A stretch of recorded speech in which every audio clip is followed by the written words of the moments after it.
wanted to learn. No ideas. Yeah. Thank you for that.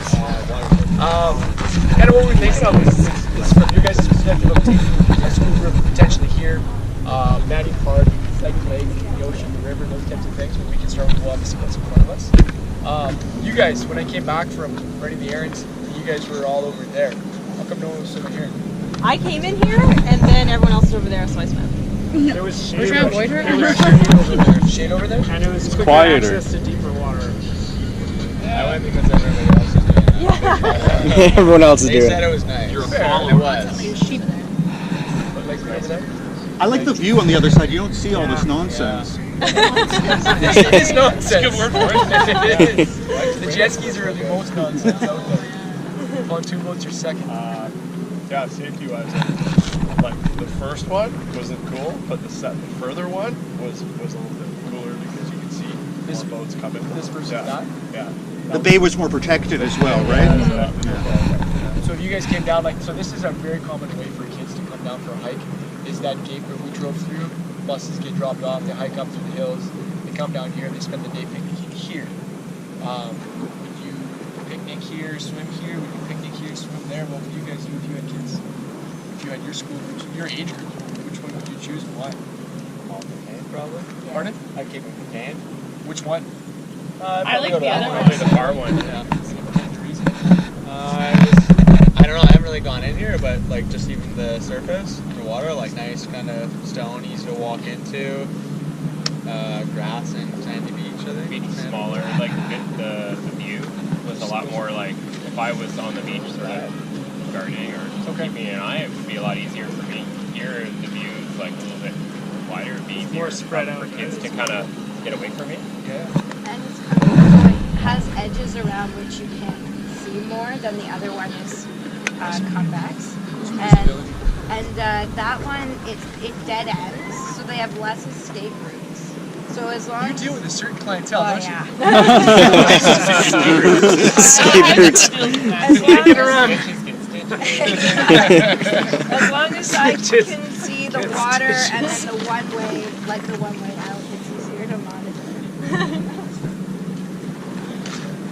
What do you guys bring for gear for safety-wise for anything like for coming to a spot like this? Did we bring PFDs I did. for your group? Oh, No, I mean, not me bringing you guys down. You guys bringing your kids down. Well, I wouldn't let my kids in the water because I'm a public school teacher and we don't have a lifeguard. So is that your policy? That's the school policy. That's school policy. Is The district policy. You're District not policy. allowed in the water. Yeah. Point blank. Toes, no. Like we like break the rules sometimes leniently. Like if it's a really beautiful day. And It's like, okay, we're this deep. You can't touch the water without a lifeguard present. according to district policy. Yeah. unless there's a bar for rules, unless it's water safety sessions. But yeah, you were allowed like it was a certain distance even to the water. So we have a different policy with their school district? No? We're allowed, they've said, I've heard both things between knee and like waist. Like they can be wading without a life jacket. And a lifeguard. Without a lifeguard too. They're always just talking to me, so I don't know if they're just like knowing I'm the guard, that's what's allowed. So I don't know if it's without a lifeguard or not, but for when I'm talking water, they're allowed wading without a life jacket, but anything else is directly on. And then Our district is actually the same. Our district policy is that no water, period. But it's a little tiny district, and like our principal is like, yeah, beach day. No lifeguard, no. So that falls back to the principal. It falls back on the principal and he was okay with that. But like that's in our school. Other schools don't allow access to the water, but our school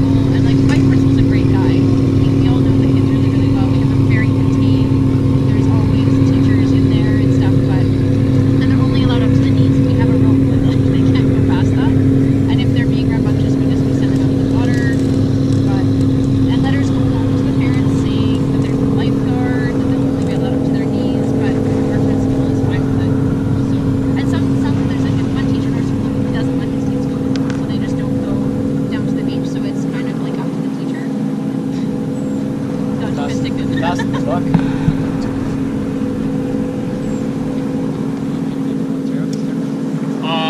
Well, our policies, like I said, even over the swimming stuff, are kind of in flux in terms of what we're allowed. So, again, I would say the big difference is so for those of you talking about going on like backcountry stuff, your policies will often be different for backcountry versus like if you're having a beach day or that type of thing. The other thing, I don't know if we asked about paddling stuff. So this is all talking about swimming. Are the policies the same for paddling around here? What's policy for paddling? Policy for paddling is you don't have to, in our district anyway, you don't have to have a lifeguard. You just have to have somebody who's, somebody who's certified to do the paddle, whatever it is. Yeah, but not Ours Chilliwack's the same place. So I the kids up here, they come up and they just happen to, they can swim if they've got a lifeguard. They're coming up to how to work in your kayak, whatever they're doing, they have to be certified. That negates the, you're not here to swim. You might fall in, but you're not here to swim. For us, we don't even need to have certification or sea kayaking. Like this year, I had to recert my assistant sea kayak guiding, and they told me I did it. It's a free recert, so it wasn't even like I was asking for money, but they were like, they talked about it was great for that.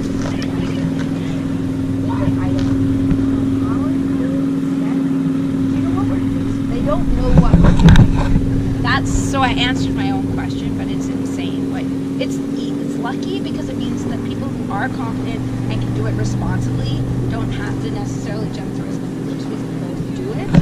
But it really will come back badly on them if they let someone who's like, yeah, I paddle a canoe all the time, and someone who's never like stern a boat.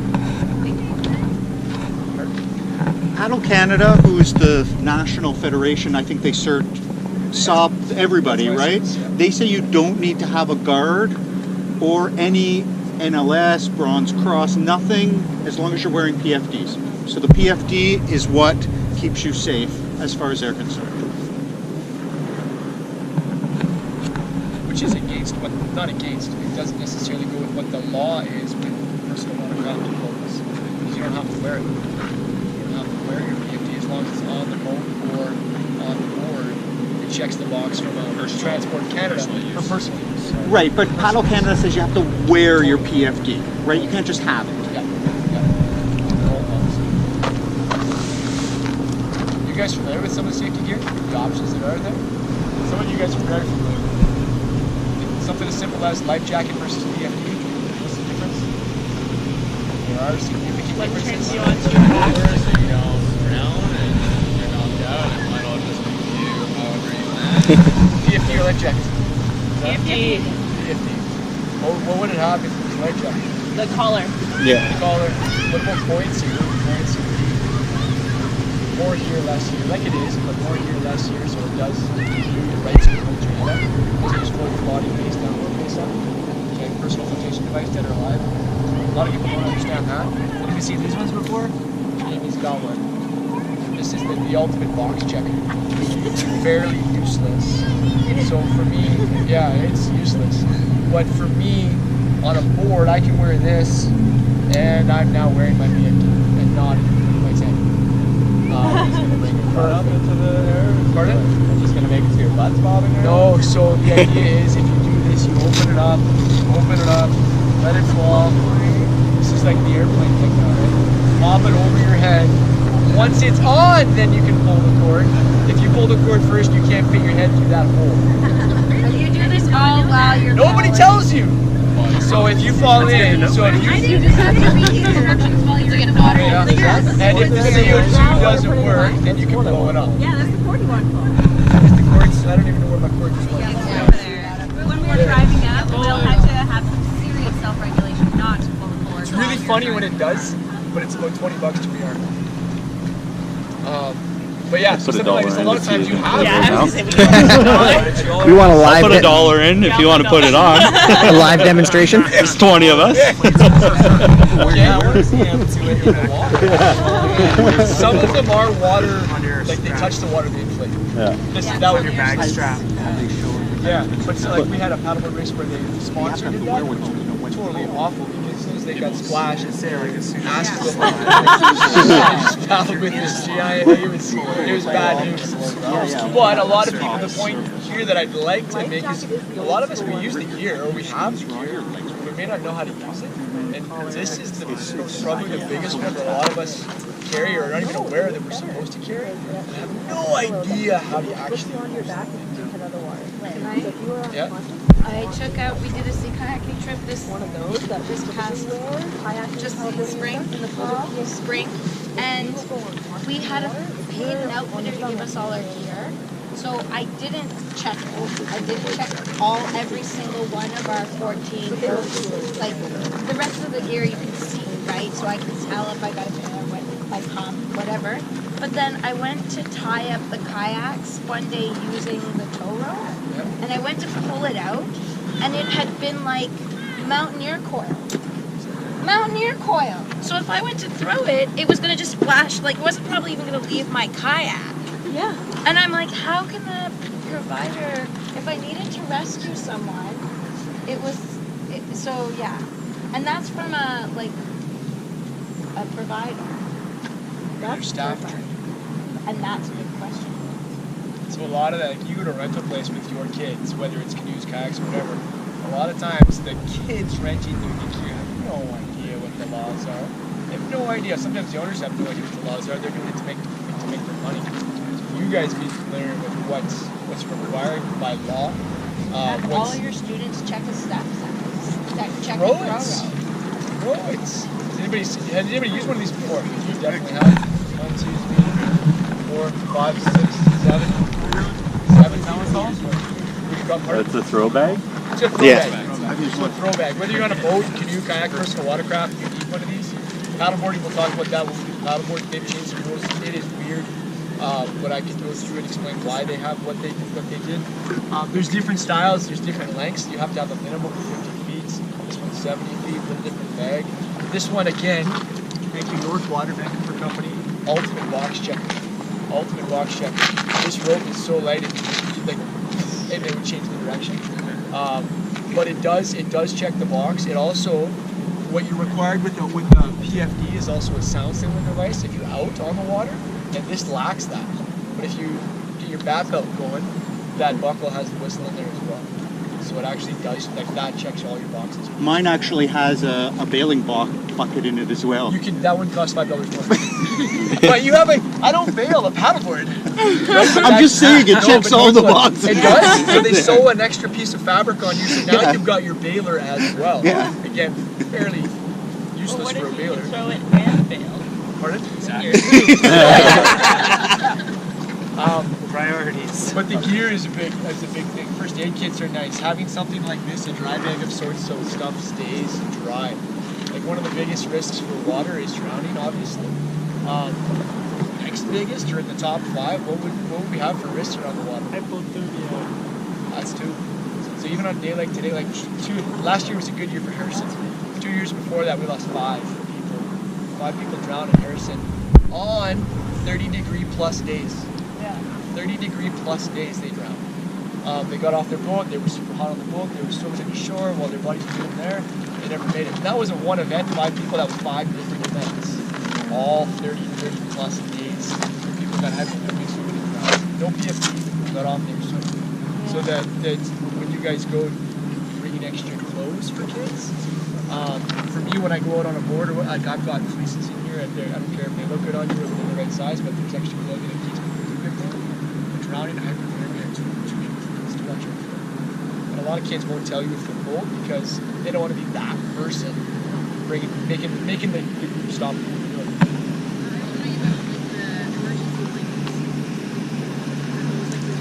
I have one in here as well. I've never used them. I have a story about emergency blankets. I don't know if it's kind of sure, but so I'm a ski patroller, and we had to use one day when someone had an injury, and we took it out, and it tore to pieces, and it was completely useless. I guess so. So one thing to be aware of is that you can't Check rely your on them. It's just another additional help to hydration, but don't like plan on, you know, preventing hypothermia by this one little, yeah. They're really cheap blankets, just Yeah, it's Are very you required on your paddleboard every time it has to have Should there's we'll talk. There's I never like. No, I'll tell you, it's Kayaking I'm doing, but now paddleboarding, I'm like, oh, that has to be attached. probably won't. You guys are regulated.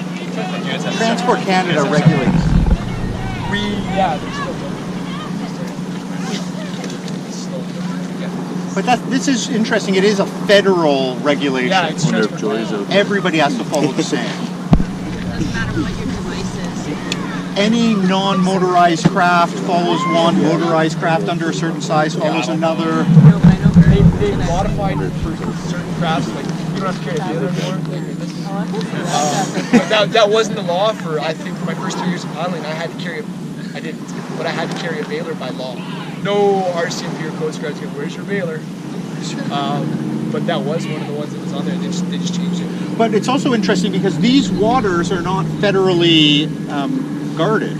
No, ours are RCMP. Right. So ours are RCMP. They're out there in their Zodiac checking in. Booze is a big thing. Booze and boats. Yeah. And then that's number one. Number two is PFDs and personal watercraft. That's number two. Swim zones. If you're taking your kids out, like there's no swim zone actually marked out here. This is a terrible spot for boaters going through here. They don't look for little heads for a boating safety. Like one of our biggest heads in this lake is we're nice and warm. People tell me. But boats are terrible. Jet skis are worse because they're not looking, right? They're just looking to see if anybody's watching them. But that's a great spot. There's beaches right across. The provincial beach you see across from us. There's swim zones there. There's swim zones over there in Swim Bay, and there's swim zones. There's swim zones around the bottom of the place. I don't feel like they're on the marks though. Like the depth thing doesn't seem to be as well marked. On the far side, Yeah. there's no depth. It just marks for boats to say this is a swim zone. Don't come in. Yeah, so get one on the lakes and we have like they're cordoned off. Like these are just anywhere near Over this. here, they're more with the ropes that way, but again, there's no depth. It just said swim zone. That's all it says. Or speed bumpers for boats. 5 km.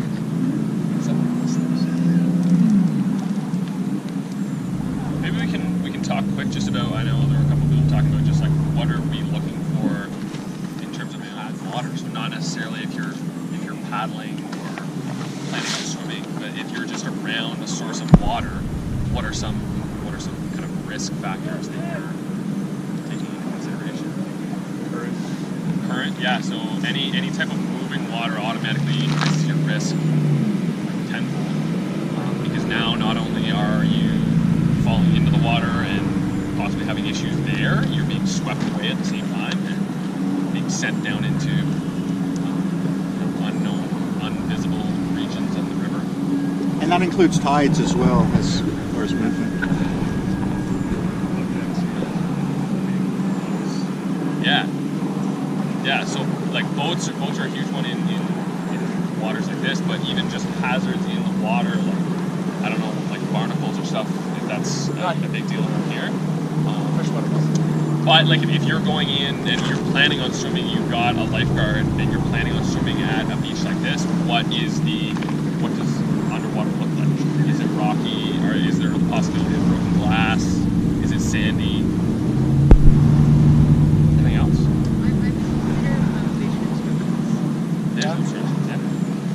Yeah, absolutely. So if you're somebody who's in charge or you're responsible for that supervision, being able to observe wherever people are. Yeah. Weather is another one. So whether it be like cold weather, if you're concerned about hypothermia, the big one back east is lightning. So thunderstorms, lightning. Well, calling kids out on a hot day from swimming for hydration breaks. Sometimes when you're in water, you forget that you need to intake water. Yeah. And then to piggyback that sunburn. Sunscreen. Yeah. Kids don't realize that they're getting burnt while they're swimming. Anything else? Plants? In terms of water. Yeah, that's a good one. That kind of goes along with visibility. That's what I think about when I'm lifeguarding all the time. It's like how how even just the visibility of the water, is it murky? Like the waters around here are all super blue and pretty, but past about 1.5 foot, you can't really see if a kid goes down. You can't see what's going on at the bottom of the lake. Which is another strike against where a bunch of us first went in swimming, because there was that drop-off point, and for us it was fine because we could swim, but if you've got a bunch of waders and then some who will swim, that's not a good spot for them. Humans are a pretty big hazard around water, just the choices that they make and what they think is safe, how far you think you can swim, getting yourself into trouble. The big one I think about too is like accessibility to, again, like all the other kinds of activities you're doing, accessibility to first aid or emergency services. So the difference between swimming at a pool where kind of the services are right there, right on top of you, versus encountering water in the backcountry where you may be hours away from help. Again, that kind of ties into your risk assessment that you're going to do. Your curve shifts based on accessibility to services. Who's responsible for a kid drowning or going missing in the water? Good call. Right now. Okay, no lifeguards here. Lifeguard can't find you. Call for emergency services. 911, where are they going to go? Our safety if they've got the bonehead. Search and rescue. Yeah. My brother's a volunteer firefighter here, and he's been called out a couple of times because they support the other crews. They can't touch the water. Nothing more frustrating for them.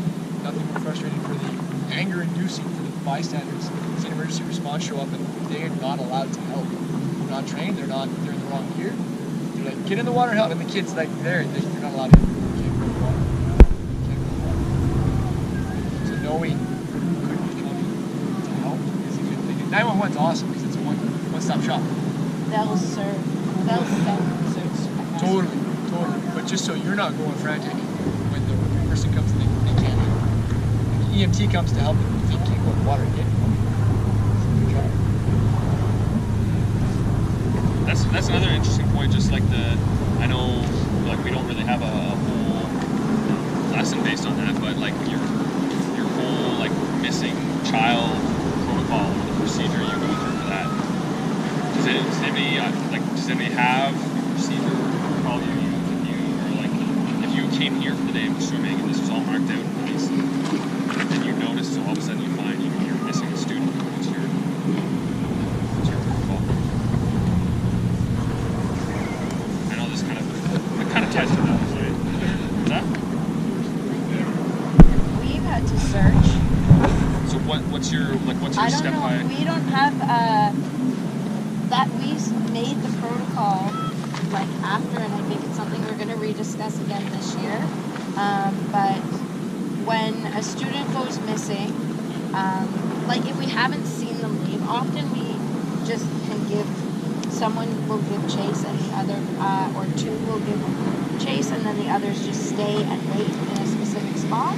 But if it's like someone's gone missing from where we are, we start calling out, and usually they're not that far away. And if they aren't, we put one staff member right where they would come back to, like at Logan happened here at Logan.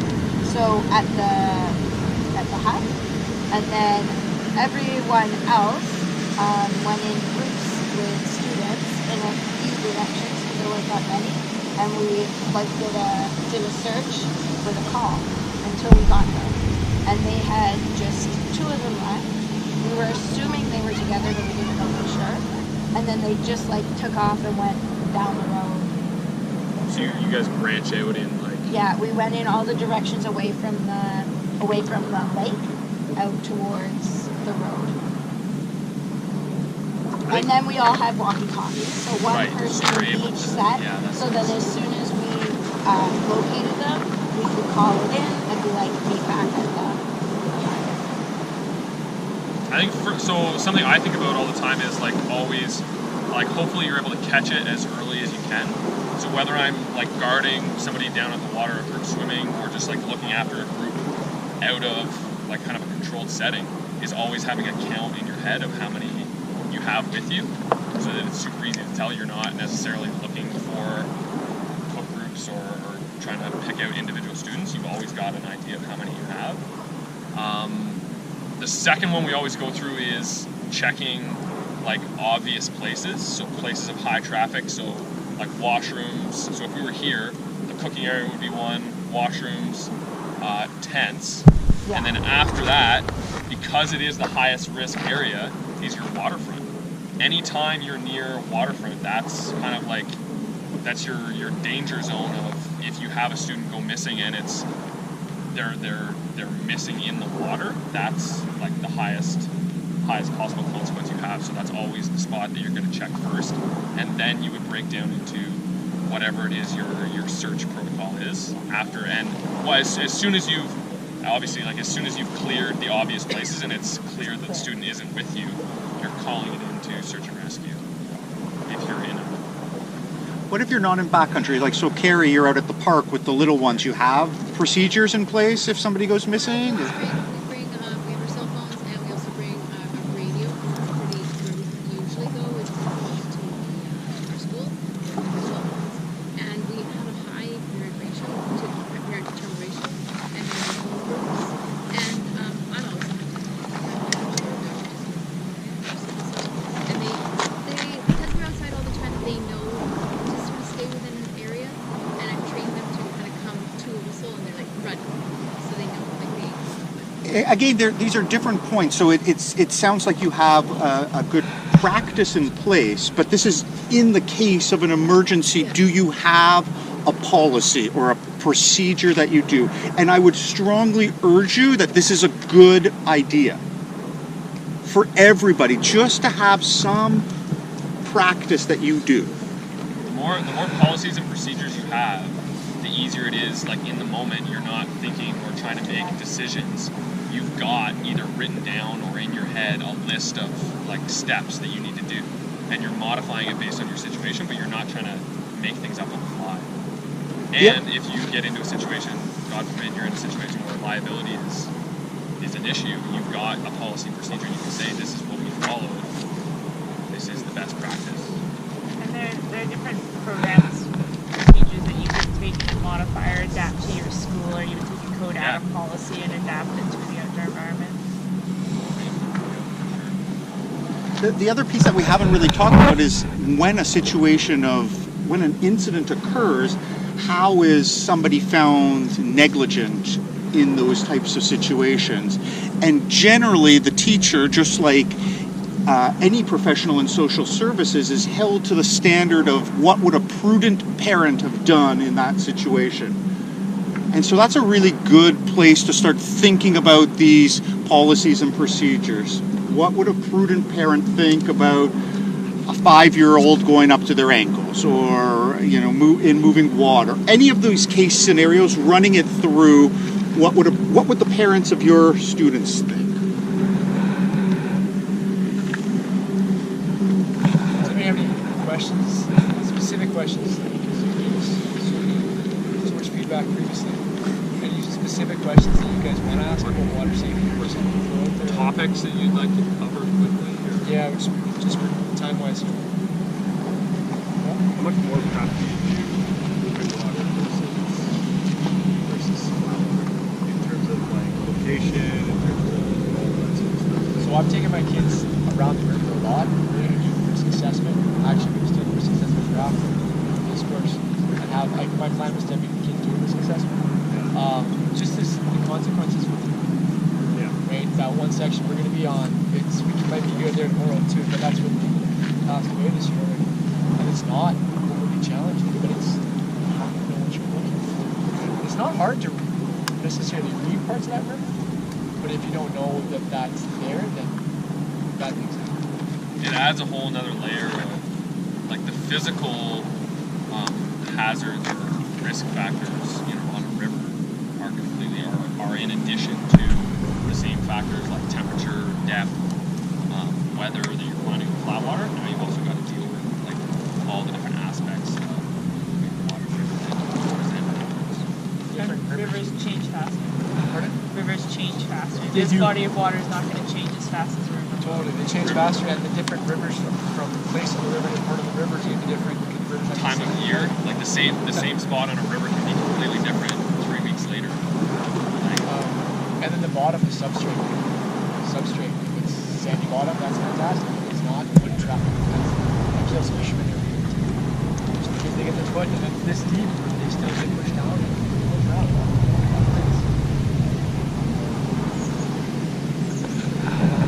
Any questions? You guys have questions? Okay. If not, we're going to go over there. Thank you. Thank you.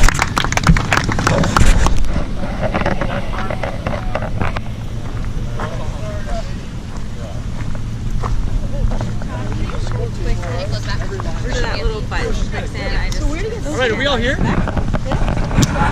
I'll explain the differences in the P. I'll go quickly through stuff. A big bicep you got there. Perfect. Okay. So you see what I do with mine? Yeah, you. There's no handle. So you tuck this in. Because you can't pull. Like, I can't pull it. That makes it seem like I'm gonna get rescue myself by pulling this toggle, and then you've got a big inflated ass that you can't see your head. Think you're good to Well, go. that's why I didn't buy the water inflatable ones, because I was looking at them, and because my mom was like, "You need this full." Like, she wanted me to have the full thing, and I'm like, "Come on, like that's ridiculous." Gotta be safe. So, Mom I'll give says. you the quick safety because we're going from the safety. So I'll tell you specifically the paddleboarding. Paddleboarding is a relatively new sport in our area. Paddleboarding's been around for a long time. Stand-up watercraft has been around for a long time. It's just a modified version of it. If you've been to Venice, stand-up watercraft. Right? Peruvians go out in their 270-pound, 15-foot long fishing boats, and those guys come back in surfing these beasts to the shore. It's phenomenal. We've kind of had, this has been around since the 50s in Hawaii. When surfing kind of took off, beach boys started taking their big longboards out with the canoe paddle so they could take photos of the tourists. This is pre-Instagram. But they could take photos of the tourists. And then in the late 90s, a guy named Laird Hamilton kind of started doing this for cross-training and jimmied up some paddles and some longer ones, and it's just exploded. And when you get out, if you've never done it before, you probably see why. Safety-wise, because we're so new on the block in this world, we are a personal watercraft. So canoes, kayaks, paddleboards, it's all the same. Bailers, thank God, are now out. This is where it gets super strange. So I'm wearing a throw bag because I'm leading a group. That's the law. Okay. If you choose to, like any of the personal watercraft, if you wear this, you do not need to carry this. Okay. If you choose to have this on your board instead of on your body, you now need to carry this. Weird. I don't know why. Okay? But that is the law. You're wearing that, you need one of these. Okay. Okay? So you do need one of these by law. And again, my experience, I'm VPD, Coast Guard, RCMP. I don't think they'd ever stop a paddleboard for No, but this is throwback. a new toy to me, so like this Totally. is helpful. This checks the box. Leading or not. The other thing is the whistle. They should all have, and some of them are falling off, not falling off, I've taken them off because they've driven me nuts. It's on the zipper. These don't have a very good spot to put them on, so I put them on the zipper, and then Tom falls off his board, or let's see, Scott falls off his board, he goes to get back on, this grabs the board, and it does this. Every single time he goes back on the board. Okay? So I started taking some of them off. I'm going to find new spots for them, so if you don't have one on, that's why. You don't have one on, this checks the box. So if I had a whistle on this, if I just attach a whistle on this, still need this. I still need that. Because it's the throw bag. It's the throw bag. Throw And bag I- if you're like, not I can wearing- just attach that If to you're the not front wearing your string. PFD, Your or PFD. they know how useless these things are. And you can attach it, yeah. You have to have a You can throw bag. attach it, you can attach it to the front of the board, no problem. Okay. But if you're- and then I could also just we attach don't this to the need- front of board. No. Right? That's, yes. This has to be. This, because there's so much that has to happen with this one anyway, It has if to you be choose on to your go board. this route, it has to be on your body. Okay. It has to. We use these when we did the crossing from Nanawa to Vancouver. We had a support boat there though. Yeah. We don't have a support boat. We do long paddles like that. We all wear these, Yeah. just because of that style of paddle. Yeah. So even Okay. not leading. So we're talking again basics when you're out. All on that the stuff I boat. told you was not leading. Yeah, It was Okay, all just you so guys same as like individuals. canoe, kayak, and you make that judgment call for yourself. Totally. But that the law is the law. Totally. The law is the law. If you're in a Paddle Canada course, like Hart said, they cover ourselves by making sure everybody wears their PFD, regardless of if you want to or not. We wear them. And that's why I'm wearing this, I'm not wearing that, so I'm not doing that way for you. Are we okay with the safety stuff? Okay. The only piece of gear that we haven't talked about, which they still haven't worked in yet, is this. Unlike a canoe or kayak, if we fall off or flip a board, it still floats. It is the largest PFD that we have. Okay, so this piece connects you to your large PFD. If this is on the board with your throw bag and you fall off the board and you see the wind come and take it away, awesome, you've got all the safety gear, it's now disappearing on you. If you have this connects you to it. We're gonna use a rule of 3, and I tend to use a rule of 3 a lot when I'm out there, and it's more so for the guys. Sorry guys, we can't handle more than 3 things at once. Okay, we break things down. So there's 3 parts to it. The part that attaches to your board, the cuff that attaches to your ankle or calf, depending on which way you want to wear it, and then the center part. This is coiled. Most strict flat water leashes are coiled. Okay. Other leashes like this one, if you're a surfer, or if you've seen the surf leash, this can be used in flat water or surf. You cannot use this one in the surf. If you fall off your board, the wave takes your board away from you. It pulls. Can you hold this? You're the wave, right? It goes, and you come up, and no one's really composed when they come out of the wave. They look up, and they've got. Go ahead. You've got this 11-foot board coming back at you fins first. Right? It's a whole lot of ouch. And if anybody sees you in a lineup with this leash, they will rip the strip off you. Surfers don't like paddleboarders to begin with, and then when they see this, it's really bad. I'm about to break that because I have a paddleboard that's going to go surfing. That's why you got one of these. Break it down. So yeah. this, you go on this, it's all good. Yeah. And you need to have it the same length as your board. You can put a loop in it like that, and make it so it doesn't drag as much in flat water. There's a bunch of ways we can make this. This leash can be good for everything. I don't use these strictly for this because we tend to pick up stuff as we go. Okay? But we've all got leashes. I put them on the boards. All you have to do is put them on your leg. All good. Are leashes part of the law too? No, and that's what we've been fighting for. That's what we've been fighting. Get rid of the throw bag, make us wear a leash. Yeah. Right? It makes more sense. Yeah. We've had professional paddlers drown in Oregon, in Hood River. It's an awesome spot. But Hood River, they've drowned and because they didn't have a leash. They had the throw bag, they had everything. They didn't have a leash. And they drowned. White water, do you use the non-coiled one too? Okay, white water, I don't use either one of these. I took it out because I didn't think anybody would ask. Thank you for that. No, it's a coiled one, but it's a quick release clip. I don't have this cup. On white water, there's an argument. You don't like. Sometimes you don't want to be attached to your gear. So what happens is you can hook this into this quick release mechanism if I wanted to, and that way if I get stuck, I can just pull this and this thing pulls away. It's all good. Or I have a separate leash that's it's got a little carabiner that'll clip on here with a little toggle on it as well. And I've only ever had to use it once where I fell off my board and you hear a rock. The board went on one side, I went on the other side, and I was stuck. It held me. I was going underwater. He pulled the ripcord. I got released from the board. I was on the board on this side, picked up my gear, and away we went. So there are different pieces of gear for different types of paddling for sure. White water is a different beast altogether. It's ridiculously fun, but it's a different beast. Is that all good? Okay, paddles. Here's what I want. Hey, grab a paddle.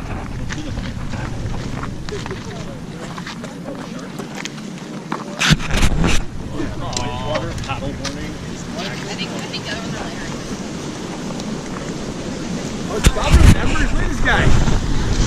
Okay, I'm gonna lie to you right off the get-go. Isn't that what we do in school? We lie at grade 1 and then we correct it in grade 2.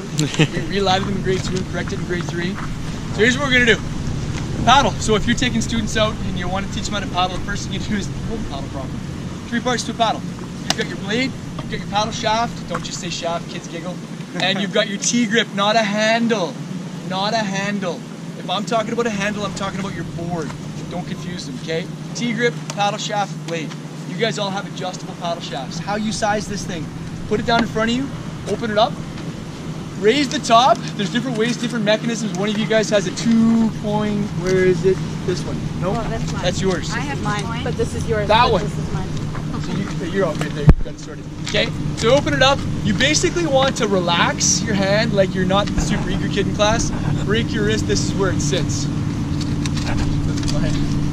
This is where I lie to you first. This is where mine is. Okay, so if you've got a shoulder issue, if you've got any shoulder issues at all, this is the only joint that you could cause any issues with you paddling. So you can lower it down. So if you're out there and you're feeling like, oh, I'm working really hard, this is great, and it's like sore muscles, that's all good. But if it's like pain, all you do is you drop your paddle down a little bit and go from there. Mine is here. My race paddle is like here now. So it puts the strain from my shoulder to my back instead. Okay. So that's the first part. When you've got it, lay it out in front of you. Make sure your T-grip is actually lined up with your. Some of them you have no choice. Your T-grip is lined up with your blade, and then lock it down.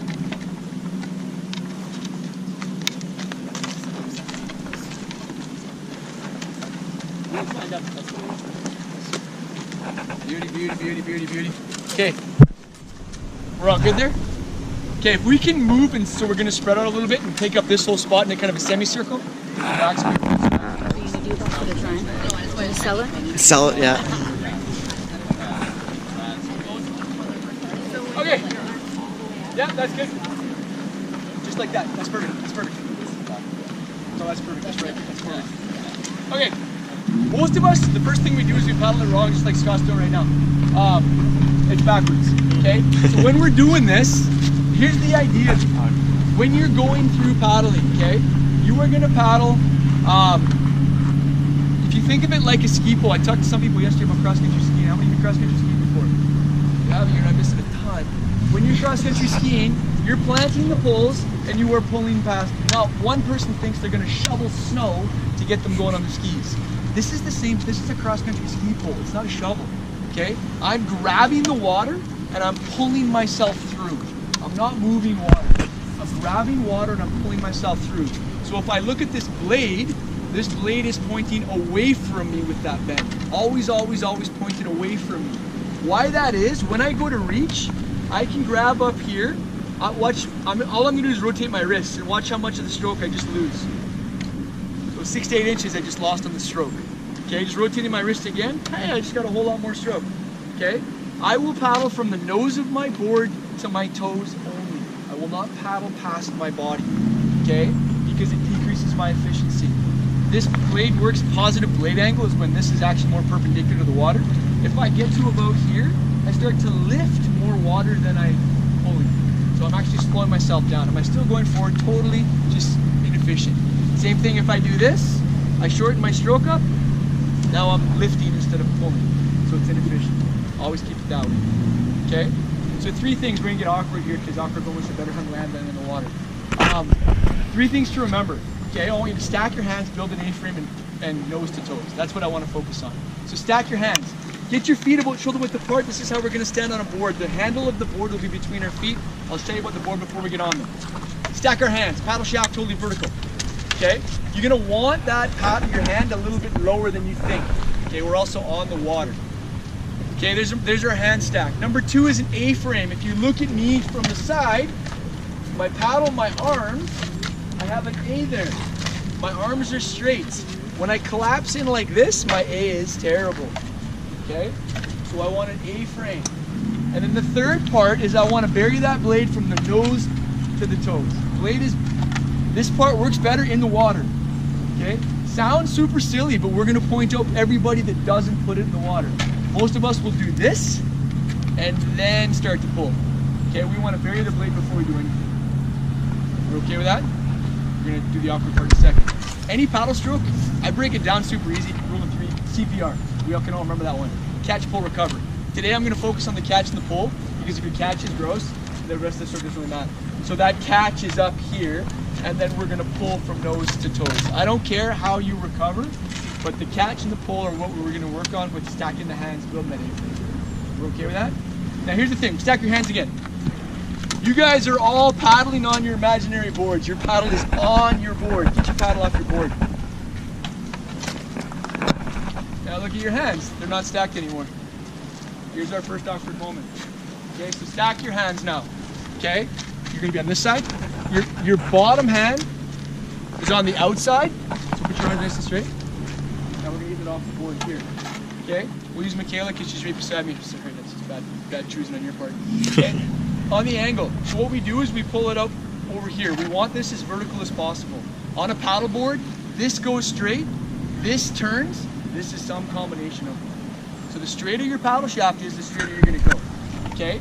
The problem is that she's off balance now. So Tom's already doing it. So he's already set that hip, the opposite hip, down and back, solid. Okay? So when you're doing this, I set up here, this hip goes down and back. When I switch sides, I switch my hands, opposite hip goes down and back. Try it out. Switch sides, yeah, perfect, Adam. Perfect. No awkward moments. Okay, a little bit more stacked. Your hip's perfect. There you go. See how solid that is now? Yeah. That's perfect. You got the wrong sides, but you're stretching right now. So Yep. Gotta loosen up, right? Gotta loosen up. Switch. Yeah. Let go at the top. Put that back here. Let go at the top. Past it. Reset. So if you want to, the most effective way, and this is If you want to switch hands, let go of the top, pass it, set it up. This is really awkward on a board. Okay? Let go of the top, pass it, reset. Let go of the top, pass it, reset. Okay? You okay with that? That all makes sense? Maybe can I borrow your board for a second? Yeah. When we're talking about a board, it's nice to know that we're speaking the same language. We're going to use the yoga board here for a second. I will be gentle with the fins, I promise. I got you. Okay, board. Parts of a board. Nose. Top of the board is called the deck. This big mat, here's the deck pad. Not all the other ones will have one the full length, but they'll have it. Cargo nets. This is home base. This is the handle. Okay? A lot of you guys, this will be your home today. Some of you guys, you'll move all over this thing. This is your dance pad. This is great. Some of you guys, this is your bread and butter. Okay, center of gravity, whether you're standing, sitting, walking, kneeling, whatever you want to do. Okay? You got the tail of the board. Sides are called the rails. Bottom is called the bottom. No fancy name. Okay? And then we've got the fins. Most of them will have a 3-fin setup, except for the Barracuda there, the touring board, and the giant one that I'll be riding. Single fin, basically for today's purposes, these little guys are called side bites. They do that, they bite in and they tighten the back end and they give you more stability. Side bites give you stability. You go a single fin, you're going to be a little bit more efficient. Race boards, touring boards, they have that, but you sacrifice some stability. Okay? Yoga board, big, beefy, lots of surface area, big ass fins, gives you that stability. Make sense? Do you have a leash for yours by chance? I don't, which is why like this is so interesting. Like I don't have a rope throw, don't have a leash, but the leash was kind of a choice because of what I do. For leashes, you have a big enough key ring, this will work. Just make sure you get back to it. Leashes, there's 3 parts to it. When you're done, it should be totally flat. You guys aren't doing that, I made it quick, we're doing it that way. So here's what we're gonna do. I don't want to paddle here, much like you guys don't want to swim here, just because the boats are, well, they're not so nice. So what we're gonna do, here's our first job. I'm gonna give you guys some direction. We're gonna match up with your boards. Rachel go out first, lead you the way. I'll trail and bring up the rear. We're gonna actually go work our way around to the spot that you guys were just swimming at, okay? From here to there, it's 100% challenge by choice. 100% challenge by choice. Stand-up paddle does not always stand-up paddle. Kneeling is awesome, okay? One of those crossings, we spent almost 3 hours on our knees because we could not stand up on that crossing. So there's a large part of this that you're gonna kneel, okay? When you launch, you're gonna kneel. I will not jump on your board for this. When you launch, you always want to, whenever you do anything, you want to keep control of your paddle because the paddle part of SUP is really important. You can't do this, okay? So when you launch, when you guys get your boards and away you go, you're gonna walk out to about knee-deep water. Knee-deep water because that protects the fins, protects the board. Okay, this gear is not cheap, you want to take care of it. When you get there, put your paddle on the board, take your ankle. If you're regular footed or goofy footed, put it on your back foot. If I'm speaking Spanish or some other language to you, put it on whatever ankle you want to decorate. Okay?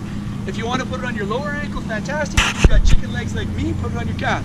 Okay, I like it up here and I'll tell you why I like it up there. But either way, it doesn't matter. You're gonna get on your knees. Here's home. One here, and you're gonna paddle. Work on our forward stroke right off the get-go. Stacking your hands, build the A-frame. Now you set your paddles for you standing. Remember, we're avoiding awkward moments. It's a good rule of life. Okay? So here, choke down. Don't make it look weird. Okay? Choke down. Mini A-frame. I'm still stacking my hands, and I'm gonna go from nose to knees. It's the same thing. Get a feel for the board. Draw some C's. If you're not a big fan of the alphabet, draw rainbows. Okay? The farther or bigger arc in your rainbow, the more your board will turn. But it gives you a feeling of how that board's gonna maneuver. Okay? So get out there and play and get to that spot. If you feel like you're ready to try standing, and some of you guys are quite comfortable with that, awesome. How I would stand, rule of 3, gents, brace, replace, and go. Brace yourself in front, hanging on to or controlling the paddle. Replace your knees with your feet, keeping your bum nice and low. Don't pitch any tensions, no downward dogs. And then stand up and go. I don't care how sexy or not sexy your paddle stroke is.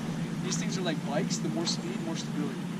Okay, so as soon as you stand up and start paddling, once you get your balance, start thinking about that forward stroke. Stacking my hands, building that A-frame, bearing the blade. Are we good? Is that too much information to get going on? Yep. I was trying to. 7:30. I thought that was quick and easy. Okay, here's what I want. Rach, you've got the Barracuda, take the blue one or black one. Emily, you've got yours. I think so. Chris, you got the green one down there. The leash for that one is, you got to put it on. It's down there still. Okay. The leash is actually on the blue board. Amy, why don't you take this one? Oh.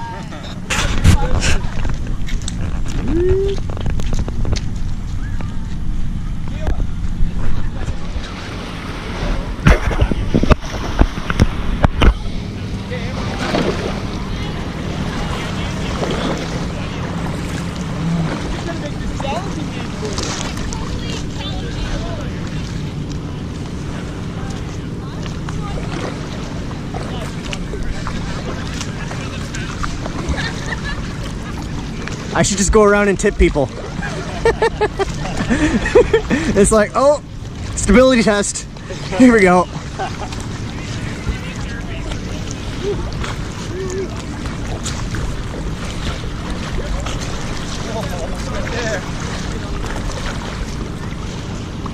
How's the board?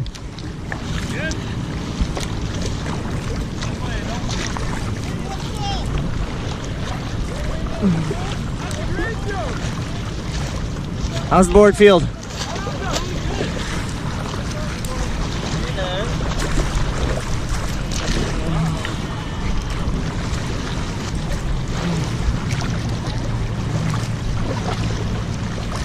How's it feel?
I like Brian's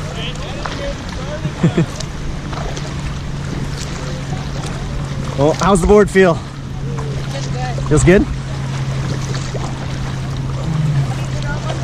I have. My girlfriend has a inflatable one and a solid one. Nice. She got the inflatable one first, but she's like, oh, it's too slow. Yeah.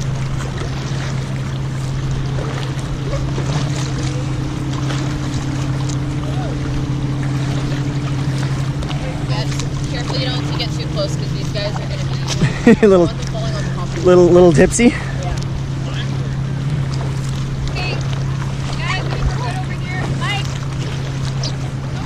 How's the boarding? Sick. Feeling good? Yeah. I don't know how tall I feel yet, but yeah, it's hard.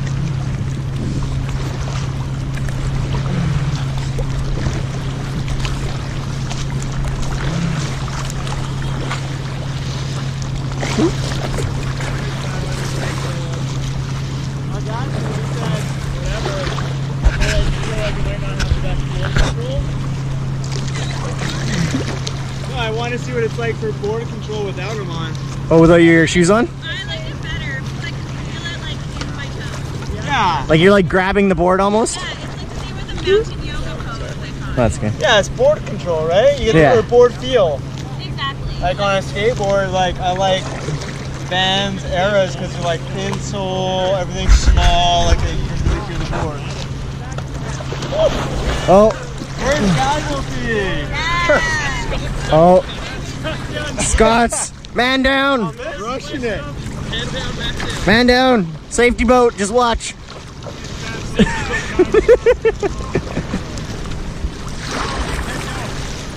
Oh, look at that guy. He's crazy. How's my angle for my camera? Hey, Mike. How's my angle for this? Seem pretty good?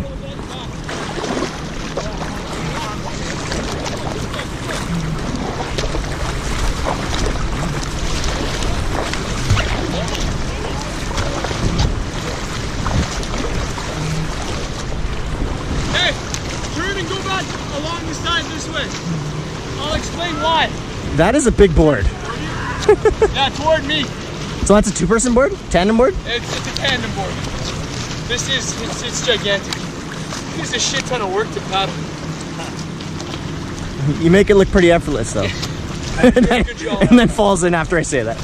Okay. So, some of you guys just felt it. When the boats go by this way, the waves are going to come in by this shore. When you are paddling with the waves in your bum, you are going to be least stable. Okay?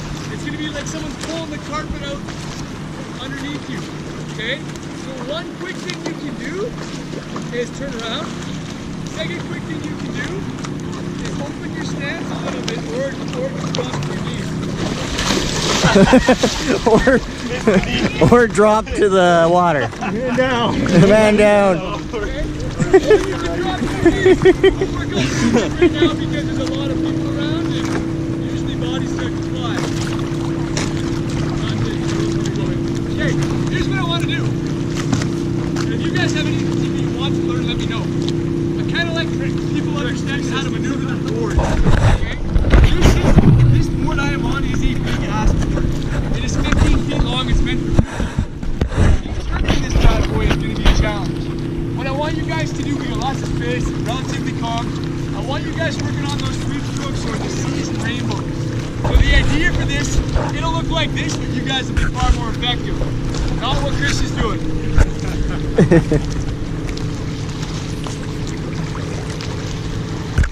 Okay?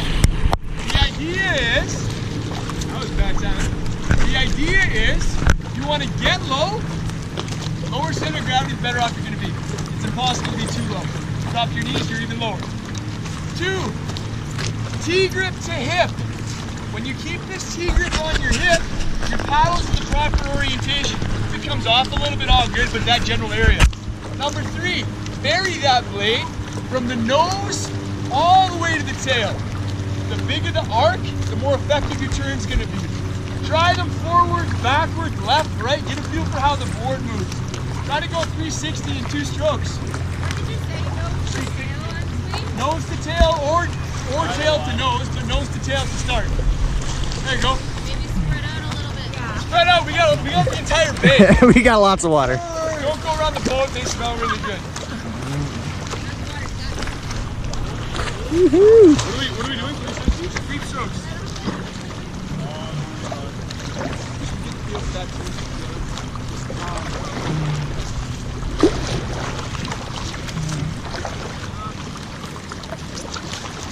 Yeah, that's perfect, Adam.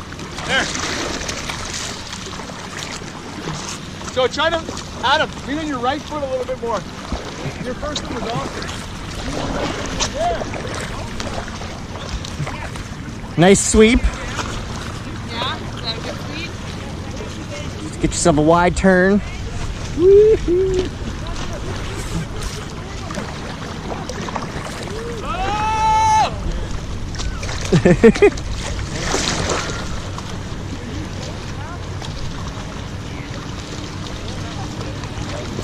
Oh, what is this?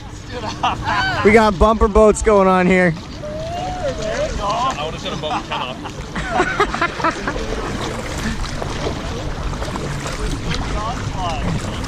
If you're gonna do that, you're gonna need speed.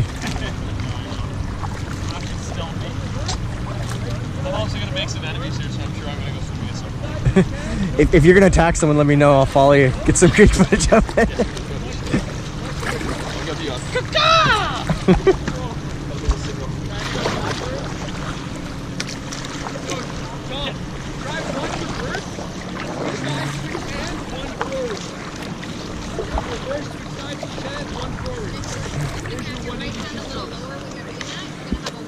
Are we more stable perpendicular to waves or parallel? Parallel facing off, perpendicular facing.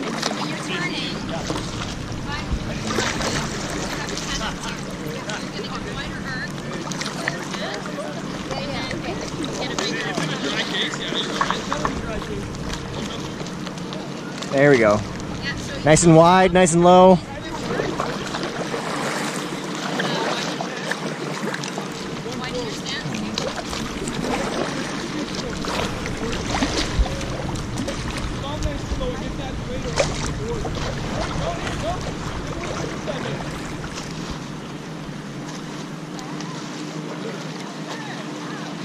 There, got some speed. Is it more efficient turning if you take a step further back? Your pivot point. No, it depends. If you're going into a more of a pivot turn, that's a totally different thing. So this is just a straight sweep. So stay in your sweet spot, and you're doing the 360 turn, right? Yeah. So where you're starting here and then picking up on the other side? Yeah.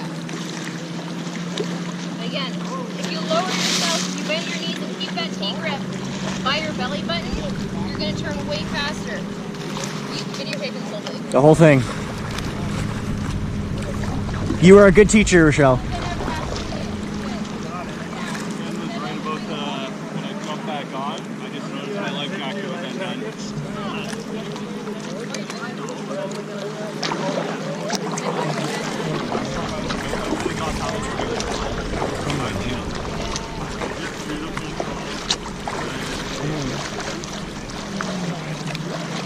How we doing, Emily?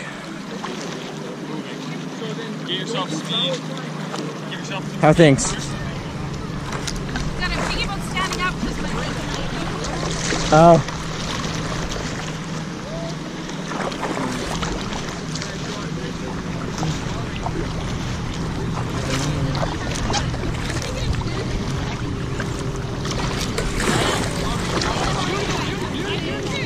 So the farther away, the farther away your blade is from your work.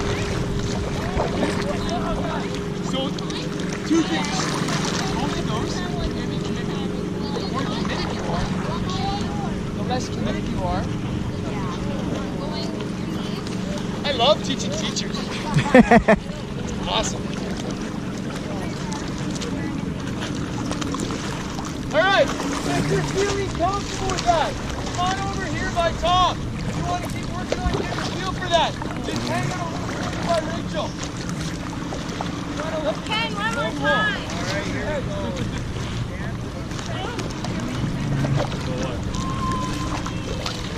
Woo! All right, Emily! There we go. So Crystal made an observation that you guys could probably attest to. Your backward sweep stroke is much more efficient turning your board. Okay? I hate the backwards sweep stroke.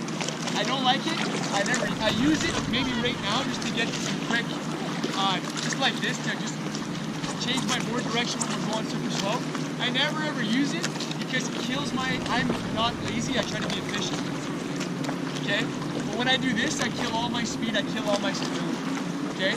So what I try to do instead, the forward one, you notice it doesn't turn you as quickly because it gives you more speed. You pick up the speed, so if I'm going to a turn, maybe I kill my speed right away, switch sides, and then I get my speed and stability back going forward. Alternatively, canoes, kayaks, I use cross bow. Okay, cross draw, we'll speak proper language for the watercraft driver. A cross draw. A draw stroke is any kind of stroke where your paddle blade comes toward the board. Okay? A cross draw is this. Actually, it's exactly what Tom just said. I'll let him demonstrate. Do it. No, it's just a draw stroke. It's to the other side. Then yep. If it's long enough, you can actually pull it around the front. Yeah. Beauty. Beauty. Is that a turn or a sideways display? It's a turn. So the idea with the cross draw is this. Sweep stroke isn't super quick, but it is the basis of all of our turns and useful. If I want to give my sweep stroke a little bit more of a push to make it more effective, I'll do a cross draw first, then a sweep stroke. Much quicker. No backward strokes, no loss of speed, no loss of stability, way more efficient. So a cross draw looks like this for me. I don't know how it's going to work on this giant board. I lean lost. Either way.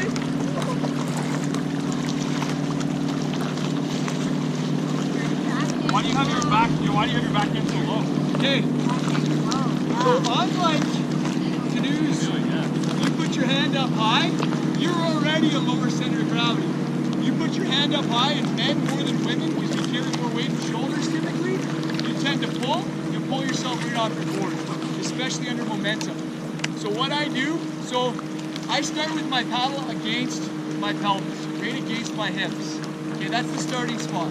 Then what you're gonna do is you are going to cross over, you are going to draw back, and by draw I mean twist, okay?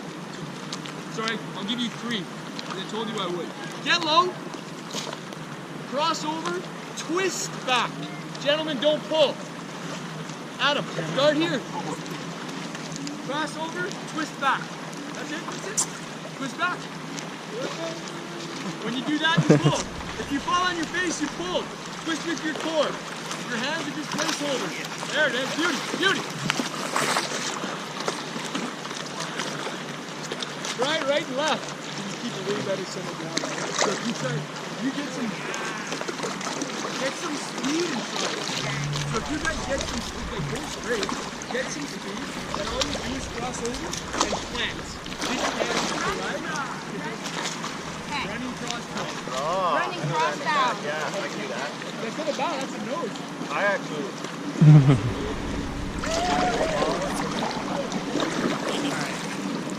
That makes sense? So I will guide you. I will pull. If you keep it low, yeah. Next one. Think of this like a clock face. Think of it like a clock face. While the clock is here. Just like driving, you want to keep these crosswalks between 10 and 2. You're going to 3.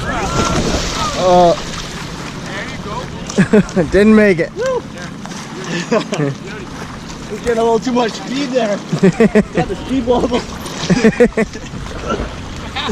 Speed wobble. Speed wobble.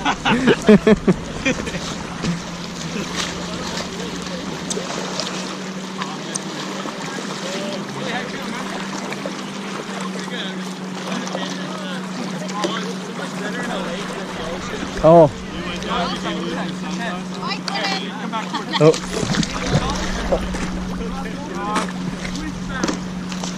Don't pull it. There it is. So keep your, especially a guy, keep your weight down in your ball. Keep your weight down in your ball.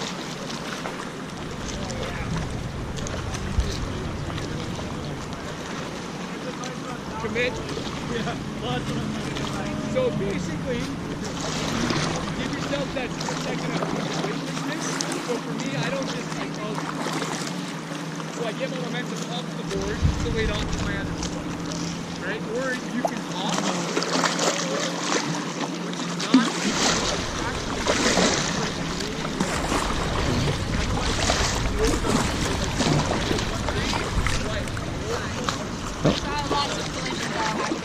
That's why I called. Then I knew that not just you and I, was like, I'm going to smash everyone, so I just... It's like, well, just wait.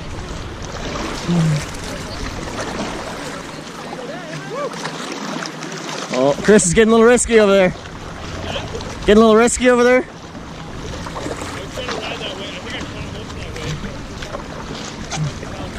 Well, I saw you like switch your feet like. Well, I stuck it in and I almost fell, so I had to like move my feet. It's hard work. Oh, yeah, you get a workout. Yeah. I think mine's a little bit less than you guys.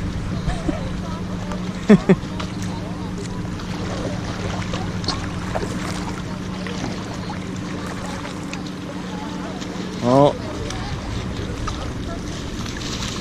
Collision. Oh, nice steering. There we go. Oh, that looked like a dive. That looked like a dive. Oh. That was my celebration dive across.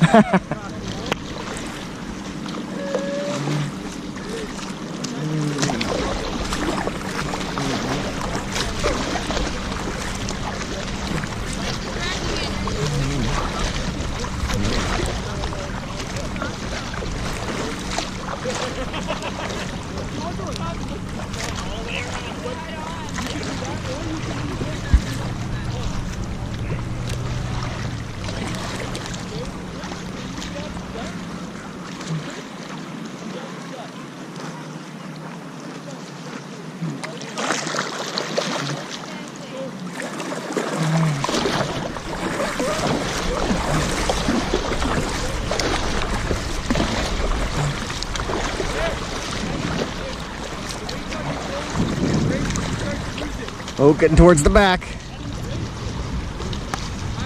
There we go.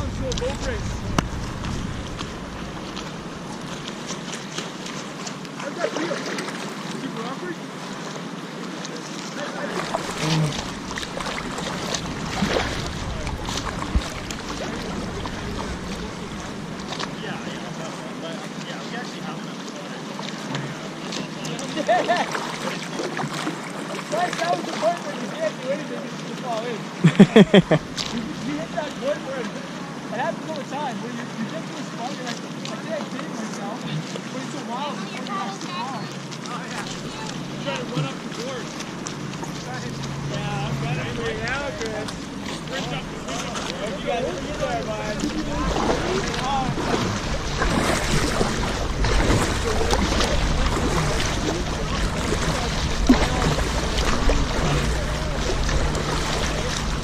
Oh.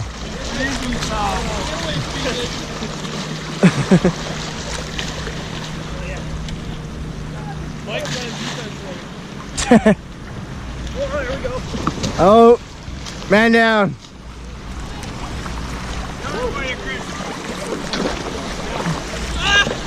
Oh, no good. Tortuga is down. Scared off, buddy.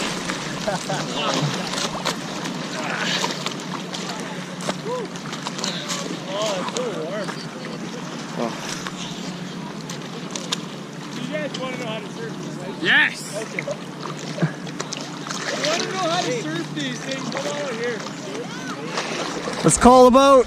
Actually, we'll learn going out. That way it's going to surf. Going out. Okay. If you want to surf, then I'll give you a surf stance here. If you want to keep going on what we've done so far, I'm trying to just dump as much out as possible. Keep working on what I've done so I don't overload your brain. Two different stances. Oh, God, it's hot. Square stance. Square stance. Awesome. Waves coming from the front or from the side. Terrible if you've got waves coming from behind. Surf stance. Shivling. What? Okay? Exactly what Chris has done. You want the arches of your feet, the goal, end goal. Arches of your feet are on the midline. Your paddle has to be toe side. Okay? There are two ways to do it.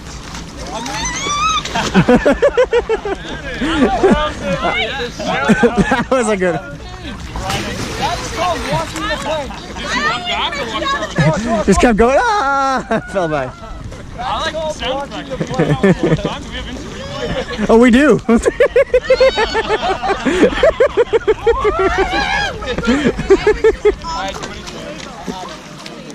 Okay, so to get in there, this is where we find out who has commitment issues. So if you turn if you're goofy foot, I'll do goofy first. Okay, rule of three, twist, step, step. Twist toward midline. Step onto midline, step on the midline. To get back out, twist, step wide, step wide. Okay? If you're regular footed, twist, step, step, twist, step, step. The paddleboard dance. Paddle is always on your toe side, not down. Okay? Down goes Toronto. No problem, commitment. Off. I'm not jumping. Listen. You can hear a squeak. My feet are barely coming off. Jump. How about you jump? Oh, he's got this down. And A lot of in.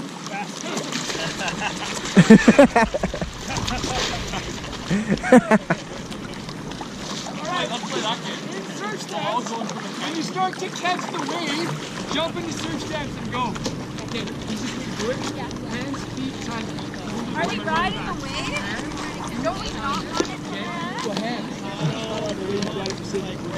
Okay, hands. One hand far, one hand close. One hand close, one hand far. Put your feet behind your body. On the count of three, you're going to push and kick at the same time. 1, 2, 3. Done. That's it, that's it. There you go. Done. So the most important hand is the close hand. Most of us when we go, we do this. and we can't get up. This is the most important thing. It gives you that leverage. Yeah. And think about how much thicker we are with these life jackets. So what that does is it gives you the rail under this lip. Yeah. Okay. Well, thanks. Ken, when did you say it's a good time to use surf stands? When the waves come from behind. Like, okay, just surf. Here we go. We got some wakes coming. There's also one called bow winding. So we go out when it's like 20, 30 knots. You go out. Yeah.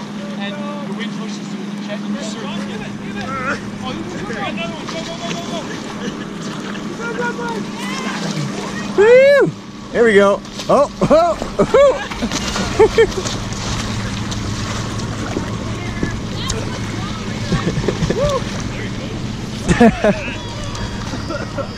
There we go.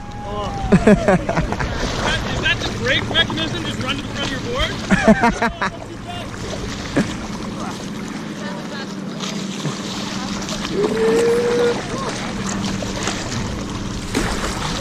Let it go.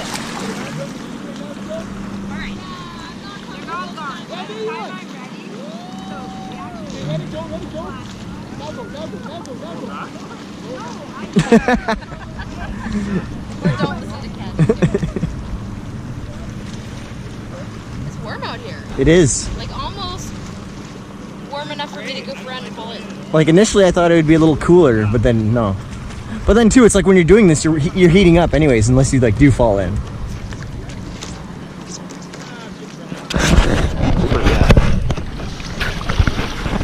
Okay, 25%. Oh, overboard.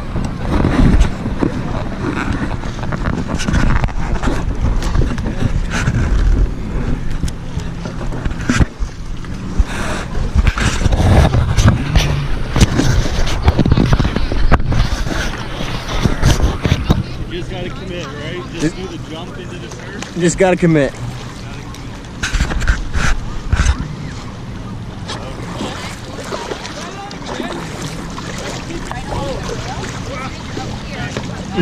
Saves it. When you cross it up, grab speed, you can pull yourself off. So pull it back out, put it on your hips. Now cross over. No. Put it back on your hips. Don't let it come off your hips. Now do it. Except your blade is too far. There. Your blade is like that. There.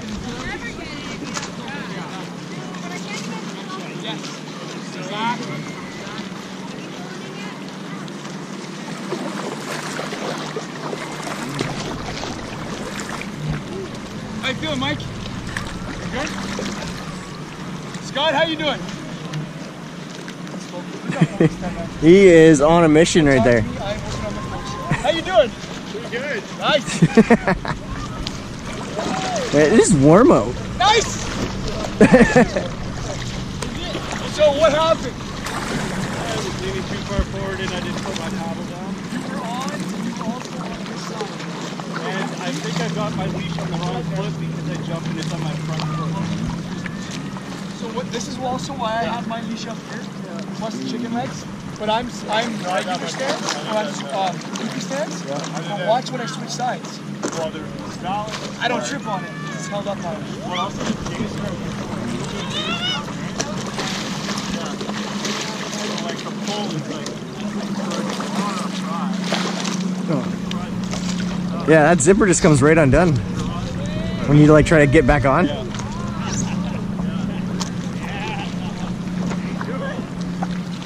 Does that mean I'm goofy foot or regular foot? Whatever you want to be, Adam. Your PMP's I know, that's getting back on. Okay, I want the shirt you Yeah, Ryan gave me the heads up. But thank you.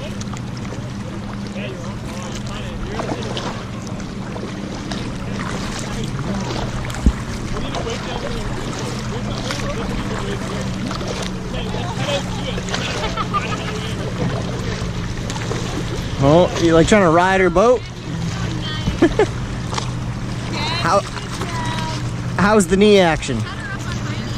It's good. Yeah, I was getting on high knees. Is it easier to surf on the inflatable Hard ones. If you want to surf, go with Rachel. That board is longer and skinnier. You know it's easier to catch.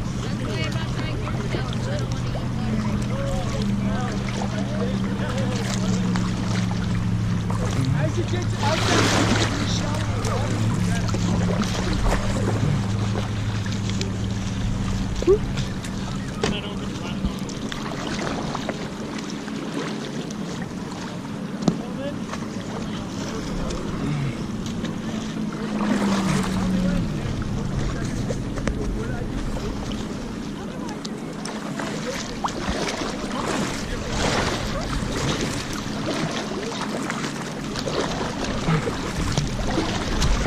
It's like Spearia.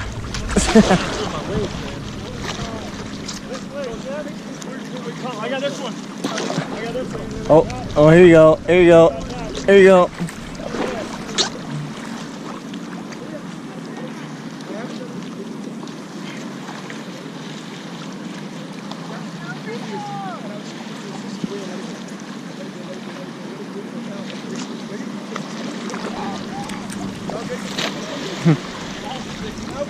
Give you a 10.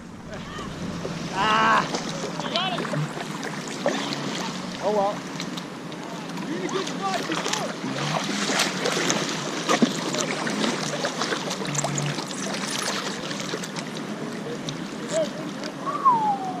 You're gonna start it up again anyway. Yeah.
So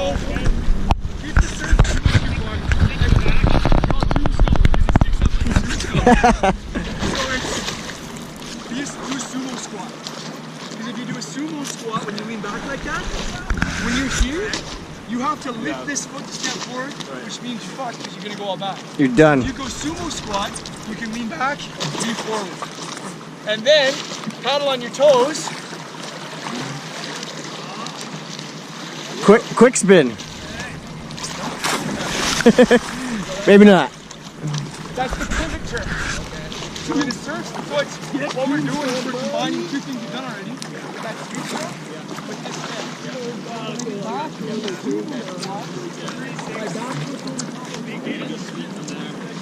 My butt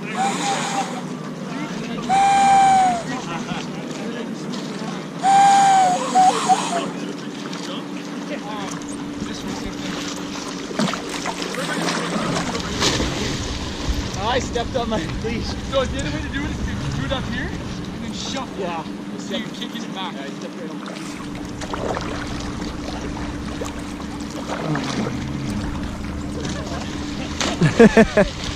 The back flop. We gotta do a 360 on the board. And land it. Start with this. Put the paddle behind you. Get the 180. We got the 180. We want the 360. No, then you gotta go for the 360. But you can feel for it. You also have to take your knee shot. I feel like I can't turn. Like I'm not gonna be able to turn with the paddle in my hands. This only has one fit. I will go for a swim. Yeah, we go. You got your cell phone. I put it in my bag. Oh, there we go. Now, can someone do it on a smaller board? Oh, here we go. Chris has got it. The other one. Oh! How flexible are your hips, Chris? Not flexible. The jump through. Oh. The jump through. I'll try that. These are the show. The show. We're show ponies now. We've gone from thoroughbreds to show ponies. Now we're doing style points. Oh, and he bails.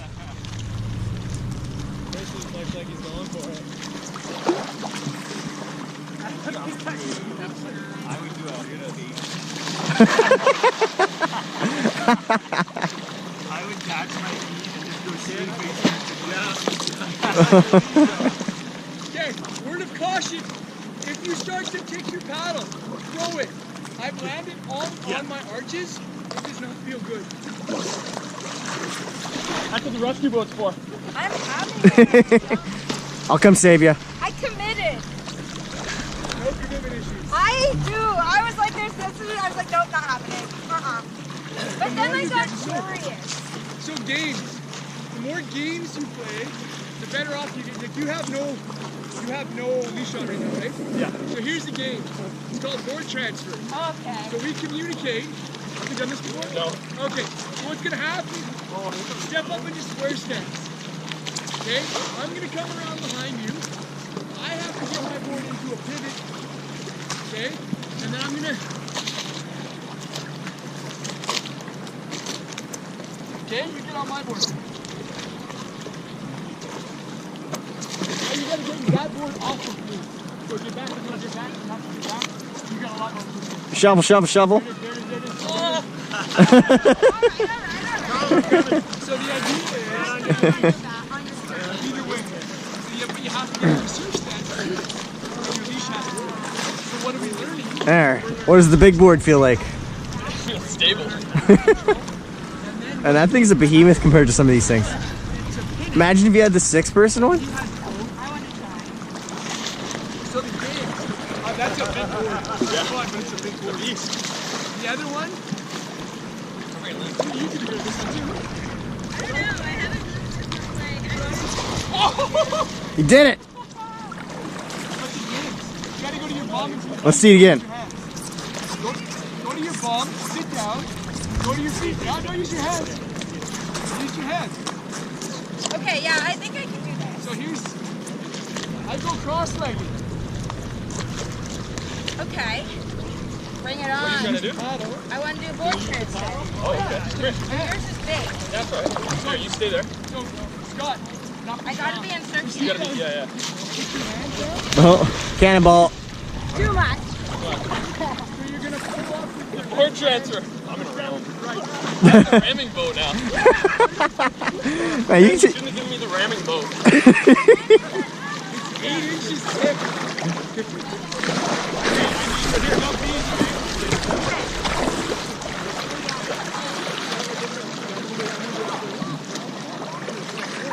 Almost had the board transfer.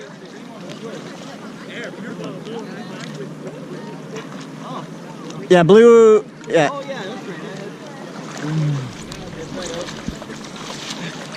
You guys like almost had it.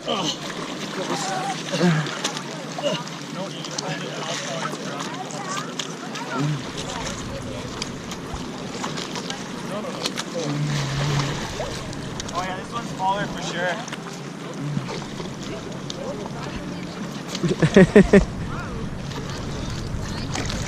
What, a 3-way boat transfer? This one's way easier to maneuver.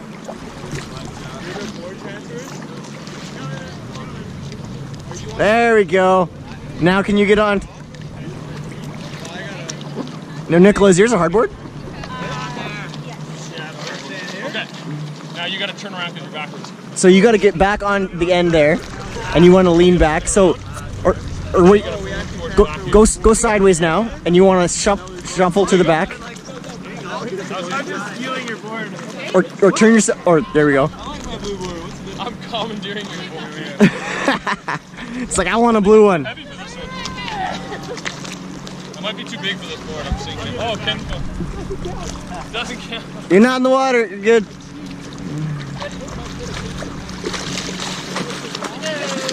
There you go. Nice.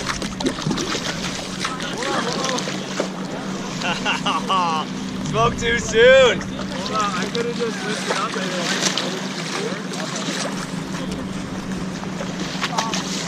oh, there's no weight to wait for. Oh no. You want this board back here? No, I'm good, man. There's a huge difference between the two of them. Yeah. One's like way more maneuverable, but What, the green and the blue? The green's way more. Well, we got Tortuga and Dorado. Oh. So they're different sizes. One wider? I think it's longer. More volume. That was wider and thicker. Yeah. I didn't realize how different they were until I hopped on the other one. Yeah, the green one's easier to get on. Yeah. Like how many different sizes you got? What I like With the kids boards? Well, adult boards, there's the green one. So Dorado, Tortuga, Barracuda. The one that's that one's a fun too. Is Barracuda the biggest or is it It's the longest. Yeah. longest? Yeah. Biggest board all around. Mm.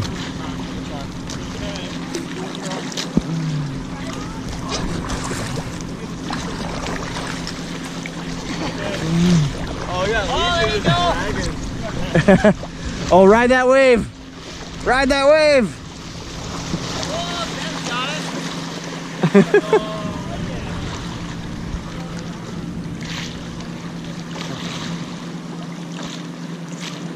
And you just bought your board? Yeah. Nice. After trying paddleboarding once, and I was like, this will be good close party. And you're like, I'm hooked. I want one. I just know it'll be good for me, and then we have a kayak already, so I was like, let's add this to the close. Cause like, whereabouts do you guys live? We're in Qualicum Beach now, but I think we just bought a house today. Oh, ooh, nice. Yeah, and selling the truck tomorrow. That's the truck that's still tomorrow. But we bought a house in Nanaimo. Mm. The next week. So you guys found a buyer for your 4Runner? We think. It's been My sister's still interested if you like, but she wouldn't be able to buy it till probably like mid-August. that's the issue that we had because we're kind of like, oh, the idea to sell the truck before we got the house. Yeah. You know, it's like, oh, extra.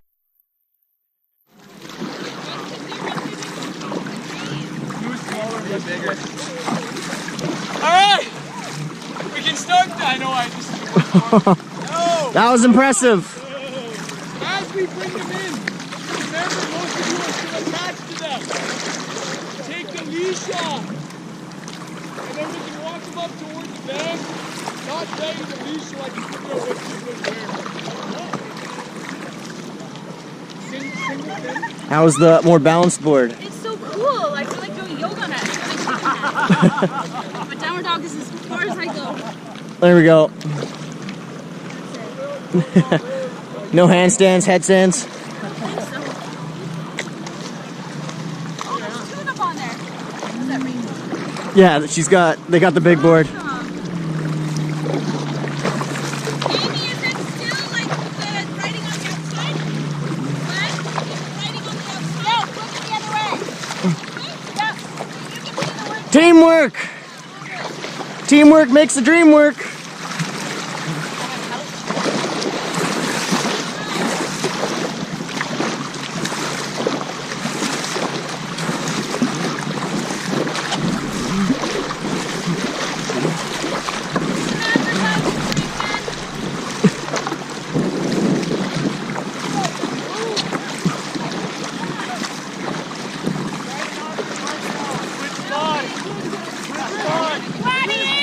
Oh, timber!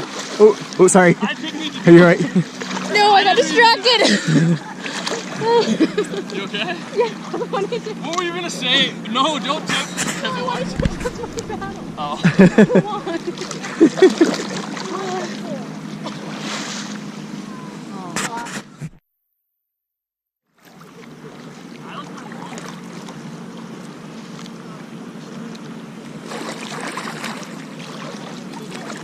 There we go. That's impressive.